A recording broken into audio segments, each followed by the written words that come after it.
Hello, this is Brother Donnie, pastor of Emmanuel Baptist Church in Ypsilanti, Michigan. It is Thursday the 11th, I believe. Yes, Thursday, June something. How about June the 11th? It is a little later than what I had wanted. My 4:35 o'clock automatic alarm system did not go off. I did not get up till around 6. I had to have Debbie's car today, so I had to be able to take her to work. I took the car in to have it serviced. It was an appointment at 9 o'clock. They would change oils, rotate the tires, just look at the other levels. It took them till 11:30 to get it out, so I'm running rather late today for several reasons. What I wanted to do today was talk a little bit about Sunday and how things are going to have to go in order for us to try to stay as safe as possible. There was a letter sent out earlier this week. I hope maybe today you should be getting it, or hopefully if not today, tomorrow. But I want to talk about that letter, and I want to read kind of the instructions. Well, I may just read the whole letter. But we're excited that we are going to be able to come in together in worship, to be able to see others. If we can't touch, if we can't shake hands, if we can't give holy hugs, then that's just something that we're going to have to learn to possibly live without. So without further ado, let me go ahead and read this letter, and I'll explain some things as we go along. Sunday we're going to be able to gather together to worship the Lord of Lords and the King of Kings. It will be a glorious day. However, while we are able to come together, there are certain precautions that we need to observe. Fellowship is an important part of our Sunday ritual. We greet, shake hands, give holy hugs, and essentially show our care and concern for each other. And to some, this may be the only human touch they receive all week. I understand that, and I've always preferred the greeting time before worship over solemnity. However, things will need to change for the immediate future. We will have open worship in the sanctuary on Sunday, June the 14th, but it will not be the normal routine. I understand that it may seem somewhat unusual and maybe even a little restrictive and even confusing, but the true reason we gather each Sunday should be to worship and praise the Lord of our salvation, and we shall meet and do just that with our hearts full of His grace and His mercy. There are directions that we must observe as we meet. We request that you put on your mask as you exit your vehicle. We must maintain the 6-foot social distancing even in the parking lot as you approach and leave the building. Be careful not to bottleneck at the door. We will have greeters outside to help remind you of this, and then use the ramp to approach the door, which will be open.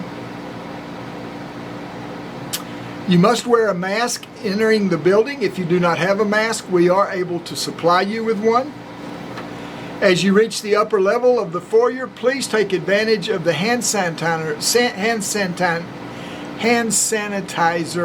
available. However, I believe, as we've tried to put this together, that it may be right at the door. It may be maybe on that floor and not upper. Whichever it is, we request that you take advantage of that. If needed, there will be a box available for you to insert your offering before you enter the sanctuary. There will also be a box located on the AV board for donations to Patty and Larry McGeorge for their 50th anniversary. We will not have paper bulletins available, as many hands touch these on each Sunday. We ask that you choose if you will desire to sit on the middle aisle or an outside aisle of the pew and use that door to enter the sanctuary. In other words, if you normally sit on the inside in the middle aisle, we'd ask that you just go straight in. If you sit on the Allen side of the sanctuary, then we would ask that you go through that door, or if you sit on the courtyard side of the sanctuary, that you would go in that door. Whichever door you choose to go in, we ask that you please maintain the 6-foot social distancing. We Pews will be marked, every other pew restricted. There is a red marker on the pew that says restricted. Please do not sit in those pews. Those pews help us maintain that 6 foot between, if we skip a pew, we're just almost 6 feet. Sit on the end of the pew. Don't sit in the middle of the pews. Sit on the ends of the pews. Family groups, of course, may sit together. In other words, if you've been in the same house with someone throughout this entire process, then yes, you may sit together. You do not have to separate and maintain distance. We will not be singing hymns due to the amount of air that is expelled when singing. Even though that we're wearing masks, they do not stop all of the spray. And the virus, even after the spray evaporates or falls to the floor or on the pews, the virus stays suspended in the air. So we're not going to do that. We will have a time of prayer request.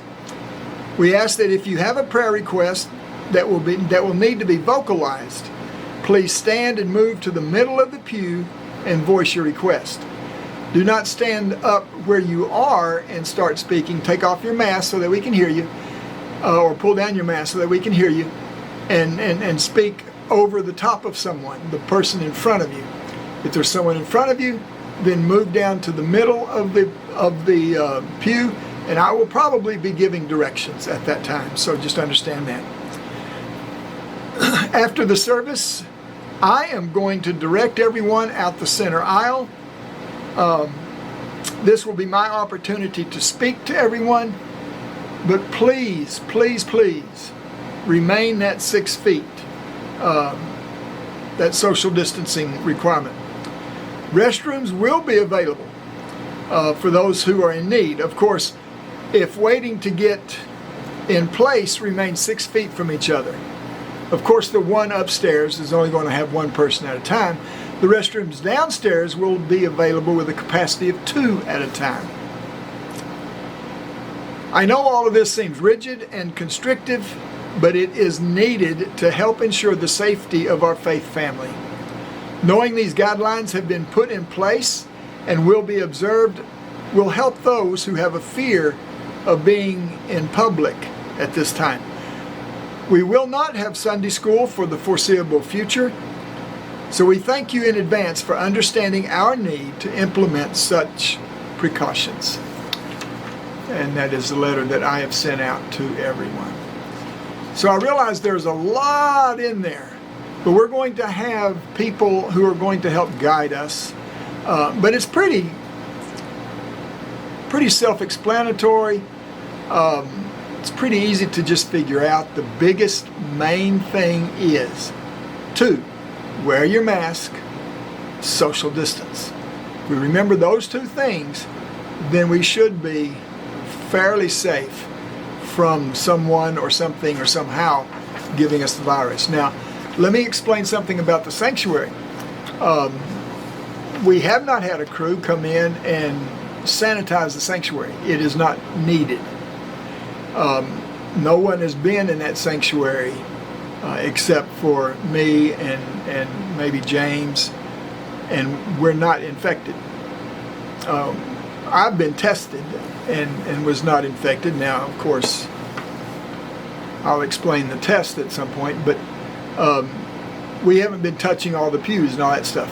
The virus does not live that long, 2 months. It's just not going to be in there. So that has not been needed. I know someone asked us earlier, have we done that? And that is not something that is necessary, even by CDC rules. So I look forward to seeing you Sunday. It's going to be a great day. I will enjoy delivering a message to something else other than a camera lens. But at least the camera lens catches everything I say. Peace. See you Sunday. Be blessed.